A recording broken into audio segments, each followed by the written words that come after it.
जय श्री राम। बाबा के सभी भक्तों को जय श्री राम, जय श्री बालाजी महाराज।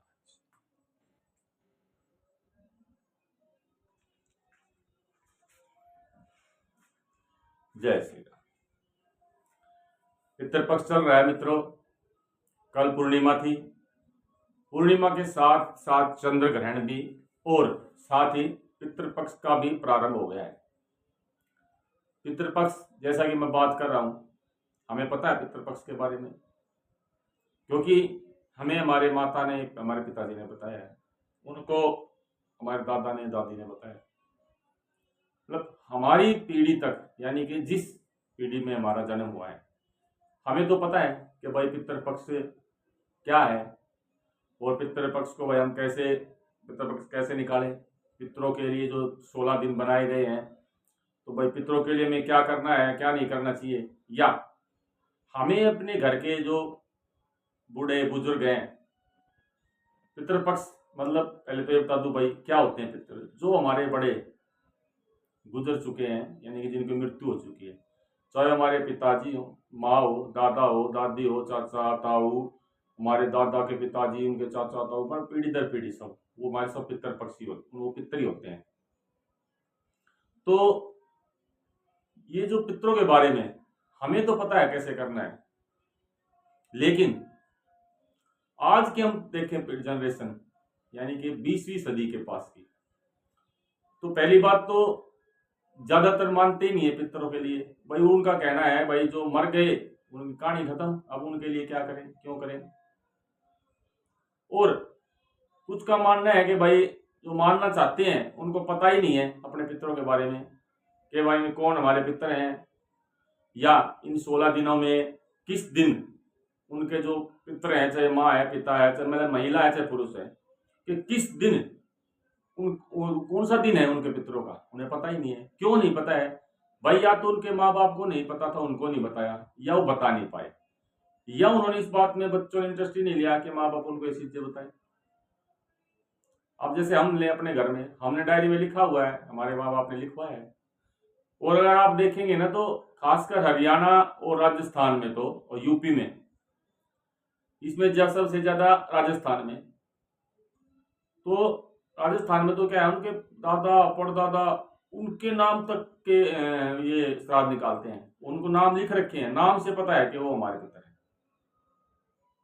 तो उसी के बारे में हम बढ़ा रहे भाई। जिनको नहीं पता वो क्या करें, जो करना चाहते हैं, जिनको कुछ पता ही नहीं है पितृपक्ष के बारे में, भाई कौन पितर है, क्या है और कैसे हम उनका वो करें, जिनको यही नहीं पता हमारा किस दिन पितर, मतलब पितर जो उसका कौन सा दिन है, या जिन्हें पता है लेकिन उनको पता नहीं हमें करना क्या है, देखा देखी दूसरे के कर लेते हैं बस।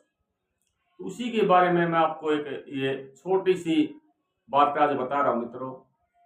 देखिए, जिस दिन आपका पितर का दिन होता है, उस दिन अगर आपको पता हो कि भाई खाने में वो ये चीज पसंद करते थे, सात्विक भोजन की बात कर रहा हूं, खाली भाई वो हलवा खा रहे हैं, खीर खा रहे हैं, रोटी सब्जी है, पूरी से जो उनको ज्यादा पसंद है, उसी का उस दिन आपको प्रसाद बनाना है। आपको पता ही नहीं है भाई कौन सा क्या उनका, तो आप सादा रोटी सब्जी बना सकते हैं। लेकिन जिस आपको अगर दिन पता है उसके बारे में, तो क्या करना है आपको, एक दिन पहले, अब भाई मान लो 12 तारीख को कि आपका कोई पितर है जिसका वो दिन है, तो 11 तारीख की शाम को आपको आपकी जो घर की मेन दहलीज है उसको पानी से धो के सोते समय साफ करके, और वहां खड़े होकर एक बार प्रार्थना करनी कि आप हमारे पितर हैं, और ईश्वर ने जो 16 दिन आपको भाई पृथ्वी लोक पर भेजा है, आप क्या, ये आपका घर है, आप अपने घर में आए और अपना प्रसाद ग्रहण करें, हमें अपना आशीर्वाद प्रदान करें। कोई नाराजगी है तो हमारी गलती है, उससे हमें माफ करें, हम इससे हमें जानते नहीं थे क्या बात है क्या नहीं है। तो इस तरह से आप उनका एक स्वागत करें। अगले दिन फिर उनका पितृपक्ष निकालें, जो भी प्रसाद है, प्रसाद जो आप बनाएंगे, करना क्या है आपको, उस प्रसाद को आपको, वैसे तो देखो ब्राह्मण को बताते हैं भाई दिया जाता है, किसी गरीब ब्राह्मण को जो भाई पूजा पाठ वाला हो। लेकिन आज के समय आपको ना तो कोई गरीब ऐसा मिलेगा। पूजा पाठ वाले जो होते हैं भाई, उनके पास मैं तो कहूँगा इतने हो जाते हैं इन दिनों में, उनको समय ही नहीं है। तो मेरा मानना है, मैं और किसी की नहीं कहता, मेरा मानना है कि आप उस दिन ये भोजन किसी जरूरतमंद, किसी गरीब के घर दो।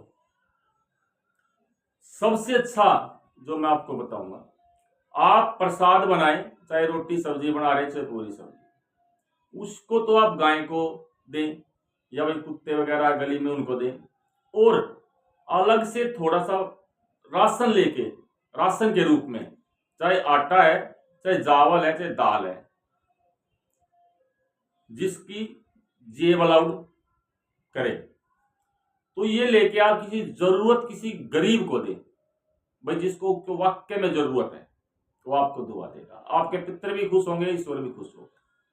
और भाई मेरी जेब अलाउड नहीं कर रही, मैं इतना दान नहीं कर सकता, तो आप रोटी बनाए और गौ माता को खिलाएं, कुत्तों को खिलाएं, ठीक है। बहुत से घरों में क्या होता है, वो अपने जमाई जी को या फिर अपने भांजे को बुलाते हैं, अगर वो आए तो सबसे अच्छा है आप उनको भोजन दें।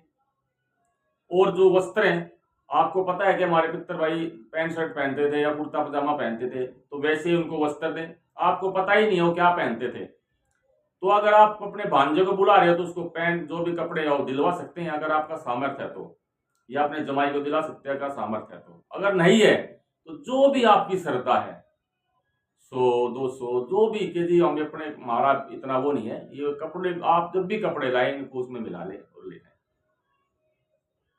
ये बात होगी जिनको पता है।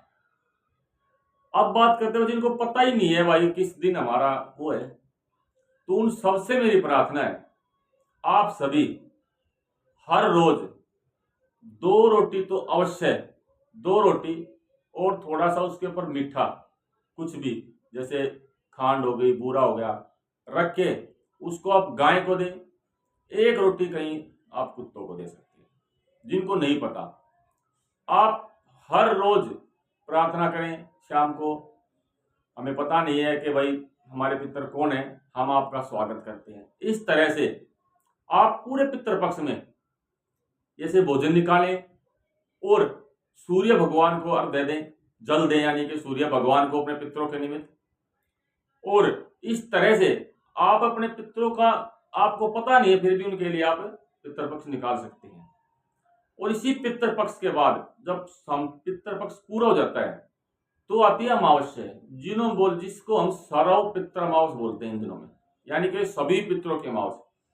अभी जिनको मान लो पता है भाई, माता पिता दादा दादी तक का पता होता है, या जिनको बिल्कुल ही नहीं पता, या हमारी पिछली पीढ़ी का ही नहीं पता, तो भाई ये जो अमावस्या का दिन एक ऐसा दिन होता है कि आप सभी संपूर्ण पितरों के लिए उस दिन आप भोग निकालें।